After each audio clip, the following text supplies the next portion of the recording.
नमस्कार दोस्तों, चाइना ने अमेरिकी राष्ट्रपति डोनाल्ड ट्रंप को बड़ी धमकी दी है। चाइना के विदेश मंत्री ने कहा कि अगर अमेरिका युद्ध चाहता है तो उसे युद्ध मिलेगा।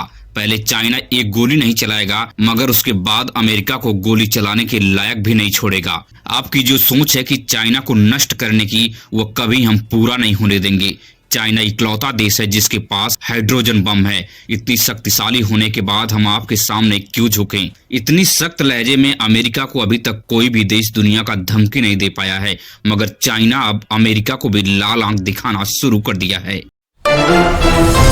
वहीं पर रेपिस्ट कुलदीप सिंह सेंगर के जेल से आने के बाद लगातार पीड़ित और पीड़ित की मां धरना पर बैठी हैं, मगर भारतीय जनता पार्टी का एक नेता उसके पास जाकर बीजेपी जिंदाबाद का नारा लगाकर उसके जले पर नमक छिड़कने का काम करने लगा। आरजेडी के तेज तर्रार प्रवक्ता प्रियंका भारती ने कहा कि आखिर भारतीय जनता पार्टी इतनी बेशर्म पार्टी कैसे बन गई। समर्थन करने के बजाय उनके विरोध में धरना प्रदर्शन करने उतर गए हैं। इतनी बेशर्मी इन लोगों को कहां से आती है?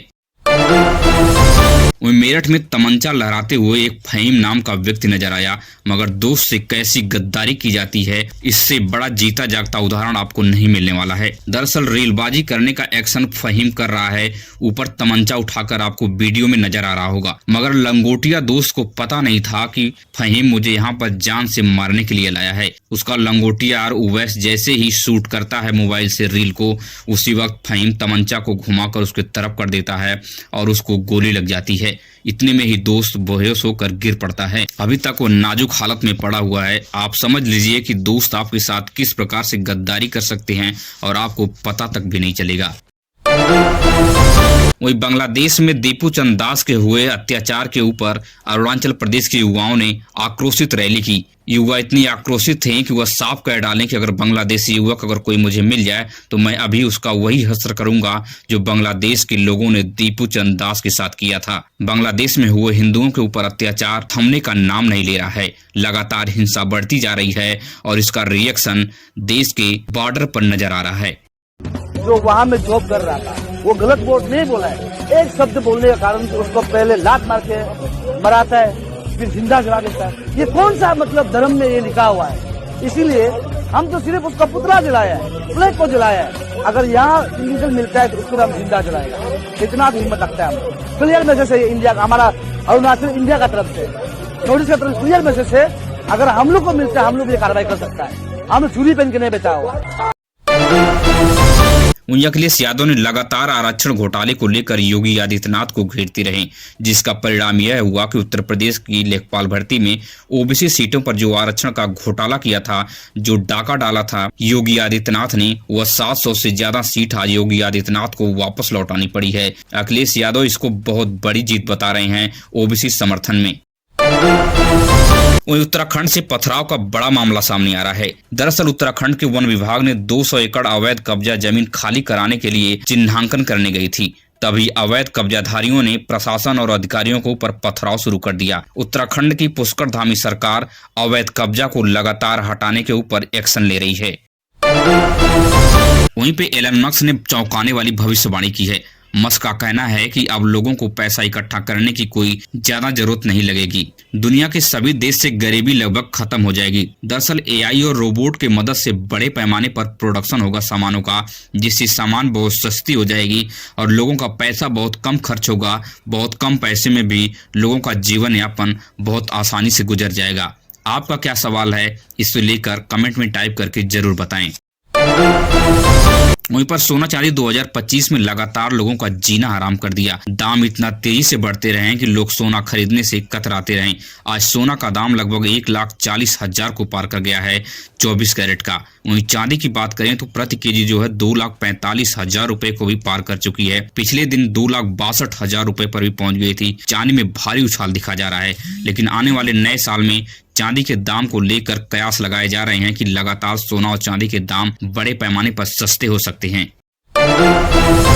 वहीं पर अखिलेश यादव ने प्रधानमंत्री और भारतीय जनता पार्टी की सरकार पर बड़ा हमला बोला है। दरअसल अंजनाम कस्बे में बांग्लादेश में हो रहे हिंदुओं के ऊपर अत्याचार को लेकर अखिलेश यादव से सवाल पूछा। फिर अखिलेश यादव ने कहा कि हम सरकार में तो नहीं है, मगर सरकार में जो लोग हैं, जो लोग हिंदू होने का दम भरते हैं, वह बांग्लादेश से निपटने में क्यों नाकामयाब साबित हो रहे हैं। इस सवाल के बाद भारतीय जनता पार्टी और अंजनाम कश्यप समेत सभी समर्थकों का सिट्टी पिट्टी गुल हो गई।